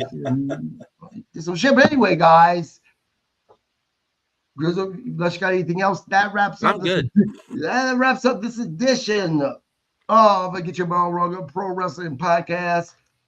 Robbie, anything, my man? Yeah, so we finally got a date. So May 9th at the Twisted Fork in Port Charlotte is going to be the Bunkhouse Brawl. So we're going to wrestle that. I will be there. So anybody that hasn't gotten a book, I will have books there, and I'll even sign it for you. He does too. I have one. Yep. Again, it's a great book. On my end, guys, on the 11th, I have Eric Stevens. And then on the 18th, from Wow Professional Wrestling, I have Candy Crush, one of the top individuals for Wow Professional Wrestling. And then on the 23rd, I have Mike Kinney. And then on the 25th, I have Bob Johnson and Ross Hart. Looking forward to that as well, guys. I'm looking forward to that one. I love listening to Bob and Ross. Yep. So, guys, subscribe to the podcast. Follow KG Landry on Facebook as well. And also follow Get Your Bell Rung Pro Wrestling Podcast. Grizzle? Why can't I ever promote my shit? I was coming to you next. Okay, well, it sounded like you were closing. Nope. Just checking. Anyways, no. Rasslin Memories, Pioneer 90.1 FM KSRQ. Upcoming interview with David Sahadi about his book coming out next month, Backstage Pass. We're going to be interviewing with him. And I am going to be the interview subject again on Carmela's Radio Rewind. I'm going to be doing her show next Thursday. I will post the link up for everybody to follow that one. We're going to see if she can grill me just as good as KG did. I'm looking forward to this one, though, because I've never spoke to the woman, so she doesn't know me. I'm just now meeting her, so it's going to be kind of different because I don't know what she's going to ask me, and I'm talking to someone who doesn't know much about me, so it's going to be it'll be kind of interesting on that one. You know what? Speaking of Carmela, I don't know this person's name, but talk about Carmela, it's been all speculation that she's making a return to WWE here. Of course, we're talking about Corey Graves' wife. Lucky fucker. What? I think she's a former champion. WWE. Yeah. She was a champ. Speculations. We'll end on this. Robbie, something you look forward to, or is that too like the talent's kind of passed her up now? I'd look more forward to her than the Bellas. So I mean, she wasn't bad. She was good on the mic. She could talk. So yeah, I mean, I'd look more forward to her than the Bellas. Yeah, Grizzle. I would have no problem with Carmella. It gives us there's enough talent there now that she has, so we get some new matchups. New matchups are always a good thing. Carmella wasn't a bad worker. She was decent on the mic. And there's also a little part of me that, well, maybe her and R-Truth could hook up again for a little bit because some of the shit they did was just gold in the ring. Now, how much confusion we have with the whole Mellowist money and, Carmella Hayes. Yeah, well, they'll straighten that out. But anyway, guys, again, subscribe to the podcast. Don't forget, we will be back Friday night. And look, of all podcasts you guys, I feel like should be watching, look, if the vet, Robbie Idol, and myself is willing to put ourselves through 3 hours of SmackDown and then come on a half an hour later and talk about it, by God, I think we should have people watching this, and as well as people commenting. Because remember, this isn't one of those podcasts that you gotta do a $5, $10, $20 fucking super chat in order for us to freaking put your comment on screen and interact with you. No, we actually like our fans. We want our fans to interact with us. Tell us your opinion as well about the product that you're watching. Oh, shout out quickly to fan I just met the other day, Jonathan. Craziest damn thing. I don't know, Robbie, if you heard about this. Yeah, I did hear about that. Yeah, That I'm at work. Guy cool. walks in me at the counter and goes, "This is gonna sound really weird." I'm like, "Okay, what the hell you got for me?" You're not the Grizzled Vet, are you? What? Yeah, no, I work under that name. He goes, "Yeah, I watched Get Your Bell Rung," and I'm like, "Oh well, shit, thanks." Shook his hands and thanks for watching. That was shit out of me. Yeah, you know what? We are slowly growing. We're almost to 400 subscribers, and yeah, I get it, guys. We're not up there with the 10,000s of a lot of other people, but you know what? We're not Jim Cornette, damn it. Right. We're not Arcadian Vanguard. Right. But you know what? I'm damn proud of the fact that I started this podcast. I'm a nobody. I've been able to get the people on for interviews, guests I've been able to get on. And as well as I can't be any prouder to have the co-hosts that I have on, because you guys make the show. So I'm proud of the podcast. Jonathan, thank you for watching. I really appreciate that. Yeah. But again, subscribe to the podcast. We will be back Friday, 30 minutes after SmackDown ends. Can I throw something? Robbie. Yeah.